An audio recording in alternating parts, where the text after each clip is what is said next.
I guess we better test this thing out with its speck of dirt behind the display. Like, seriously? I don't know if this thing has plastic on the front of it.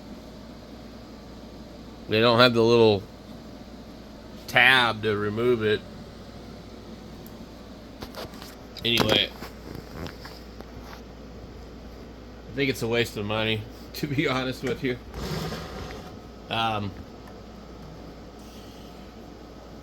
Because if you pay full price for this thing, you know, I think it's a waste of money.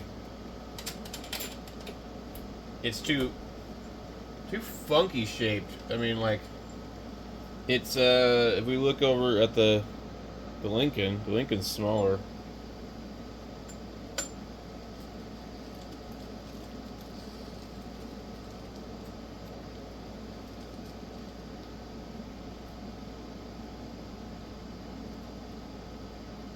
And mine's not doing 60 watts, so not advertised.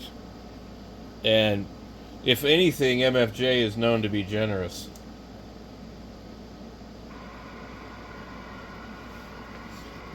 Let's see.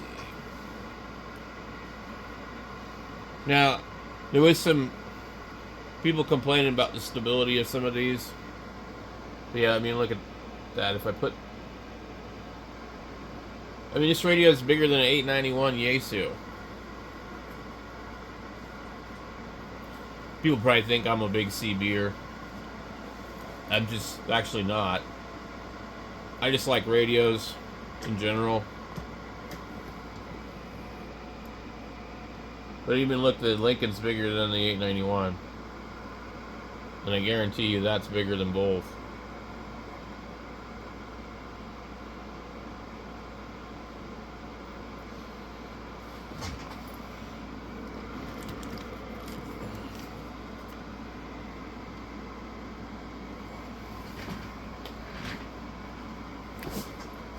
So honestly, like, if you're a ham and you can afford to buy a $259 radio, unless you're just going to be on 10 meters and you're only a tech, I don't really see the value in this radio. Other than it's just kind of cool to play around with. But it is definitely a little bigger, which is kind of weird, you know. I mean, I didn't think it would be that large. It's a little bit shorter, about like that much shorter than the Lincoln, unless you kind of even it up, because it kind of protrudes out.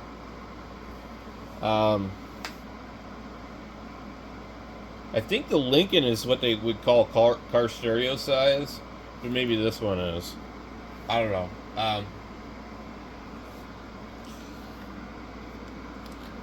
You can't buy the Lincoln anymore. There's a couple of other options on radios. I think if you're not buying this on sale, the QT80 is probably the better radio for a ham. Because it covers the 15 meter band. Anyway, let's get on here and we'll play around with it for a minute and see if we can make any contacts. So I'm just gonna upload this one and then just kind of let you guys know what I thought of it so far. I do think, actually, contrary to what some of the other people say,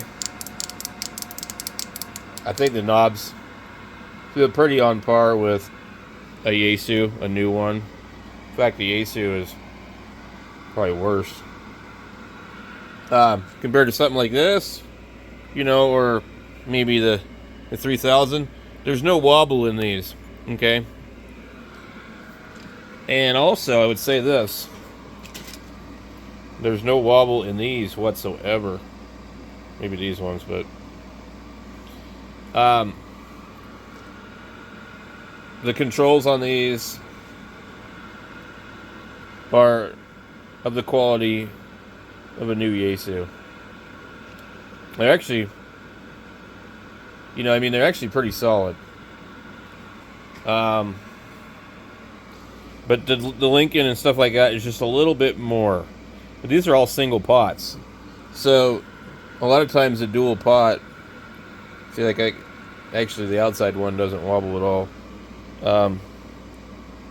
With these Yaesus, forget it, man. They feel shitty.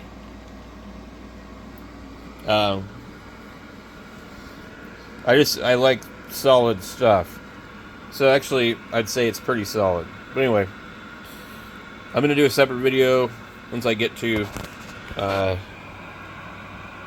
sitting down here and making some contacts, hopefully. As far as I can tell, the manual looks pretty thought out.